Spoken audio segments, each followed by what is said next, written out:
আসসালামু আলাইকুম। বাঙালি can kitchen থেকে আপনাদের সবাইকে স্বাগতম। আশা করছি ভালো আছেন। বাঙালি ক্যান কিচেনের আজকের রেসিপি মিষ্টি দই। আমার রেসিপিটি যদি আপনারা ফলো করেন তাহলে দোকান থেকে আর দই কিনে খেতে হবে না, ঘরেই আপনারা সুন্দরভাবে দই তৈরি করে নিতে পারেন। তো আমি এর জন্য দেখিয়ে দিচ্ছি মিষ্টি দই বানাতে কি কি লাগবে। প্রথমেই আমি একটি হাঁড়ি নিয়েছি। হাঁড়ির মধ্যে দিয়ে দিচ্ছি 1/4 কাপ চিনি। এই চিনিটাকে ক্যারামেল করব। আর চিনির মধ্যে এখন আমি 1 টেবিল চামচ পানি দিয়ে দিচ্ছি। পানিটা দিয়ে চিনির সঙ্গে আমি সুন্দরভাবে মিশিয়ে নেব। ক্যারামেলটা এজন্যই করব দইটার একটা সুন্দর কালার আনার জন্য। দেখতে পাচ্ছেন ক্যারামেলের কালারটা খুব সুন্দর হয়ে আসছে।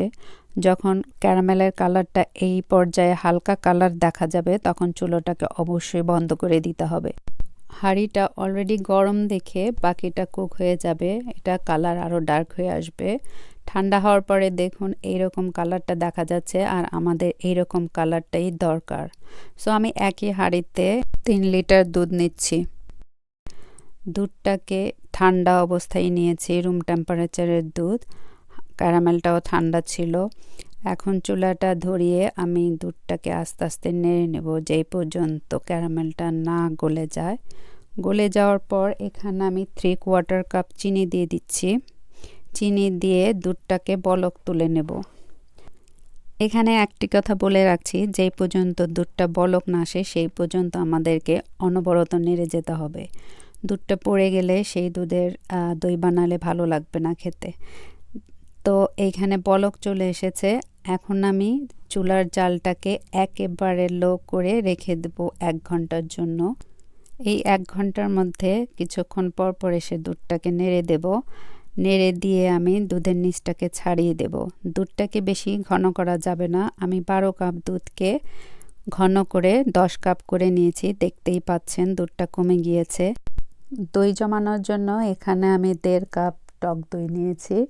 এটার থেকে পানি ঝরিয়ে নেব, তা না হলে কি হবে, দই বানানোর পর যখন আমরা সার্ভ করব তখন অতিরিক্ত পানি বের হবে। ছেঁকে নেওয়ার কারণে কাটলে খুব একটা পানি বের হয় না, এর জন্যই আমাদের এই দই থেকে পানিটা ছেঁকে নিতে হবে। তো ওয়েট করতে হবে 15-20 মিনিট। 15-20 মিনিট পরে দই থেকে প্রচুর পরিমাণে পানি বের হয়েছে। এখানে প্রায় পানি আছে 1/4 কাপের মতো, দেখতেই পাচ্ছেন। পানি ঝরানো এই দইটা ছাঁকনি থেকে আমি ছোট্ট একটি বাটিতে ট্রান্সফার করে নিচ্ছি। এখন এই দইটাকে খুব ভালোভাবে ফেটে নিতে হবে। এমনভাবে ফেটতে হবে যেন এই টক দইটার মধ্যে কোনো চাকা না থাকে। দেখতেই পাচ্ছেন, আমি দেখিয়ে দিচ্ছি কত সুন্দর ক্রিমি দেখাচ্ছে। এরকমই হতে হবে। এখন ওই যে ঘন করে রেখেছিলাম 10 কাপ দুধ, এটা ঠান্ডা হয়েছে। এমন ঠান্ডা হতে হবে যেন আপনি আঙুল দিয়ে অনুভব করতে পারেন দুধটা হালকা গরম। খুব ঠান্ডা হলে কিন্তু দই জমবে না, এটা আপনাদেরকে খেয়াল রাখতে হবে। ঘন দুধের মধ্যে ফেটানো টক দইটা আমি দিয়ে দিচ্ছি। দিয়ে ভালোভাবে এটাকে মিশিয়ে নেব। মেশানোর পরও অনেক সময় দেখা যায় যে টক দইটা উপরে ভেসে থাকে। একটু লক্ষ্য করলেই দেখবেন যে পরে চাকা চাকা এইরকম টক দই ভেসে আছে।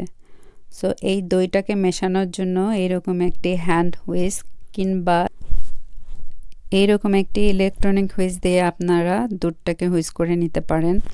আমি ইলেকট্রনিক হুইস্কটাই ব্যবহার করছি কারণ আমার কাছে এটাই বেশি সহজ মনে হয়।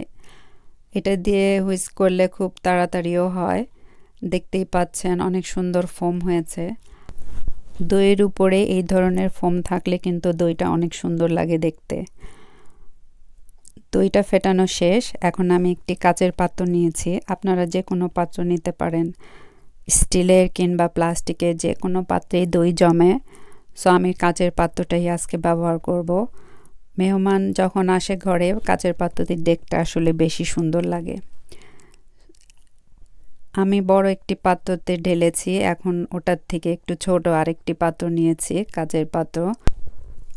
বাকি দুধটুকু আমি এই ছোট পাত্রের মধ্যে ঢেলে দিচ্ছি। ঢালা শেষ। এখন দুধটাকে আমি ওভেনে দিয়ে দেব। ওভেনটা প্রিহিট করে রেখেছিলাম আগেই কিপ ওয়ার্মে দিয়ে। আপনারা চুলাতেও করে নিতে পারেন। চুলার জাল সবচেয়ে লোয়ে রেখে উপরে একটি হাঁড়ি বসিয়ে তার মধ্যে যে কোনো ডিশ র্যাক বসিয়ে আপনারা এই দই জমাতে পারেন। আমি এই দইটাকে 2 ঘন্টা 15 মিনিট রেখেছিলাম ওভেনের মধ্যে, এর মধ্যেই জমে গিয়েছে। দইটার উপরে দেখুন কত সুন্দর সর পড়েছে এবং যে ফোম হয়েছিল ওটার জন্য বাবুলও পড়েছে, একটু কাছের থেকে দেখিয়ে দিচ্ছি। দইটা পুরোপুরি শক্ত হয়ে গেছে, কোথাও কোনো নরম নেই। আমি যে আরেকটা পাত্রে দই জমিয়েছিলাম সেটাও দেখিয়ে দিচ্ছি, এটাও দেখেন, এটাও পুরোপুরি জমে গিয়েছে। তো আপনারা এইভাবে করে খুব সহজেই ওভেনে দই বানিয়ে নিতে পারেন। চেষ্টা করেছি রেসিপিটি খুব সহজভাবে আপনাদের কাছে উপস্থাপন করতে। আশা করি বুঝতে পেরেছেন। যদি কোনো কোশ্চেন থাকে অবশ্যই কমেন্ট করে জানাবেন, আমি চেষ্টা করব উত্তর দেওয়ার জন্য।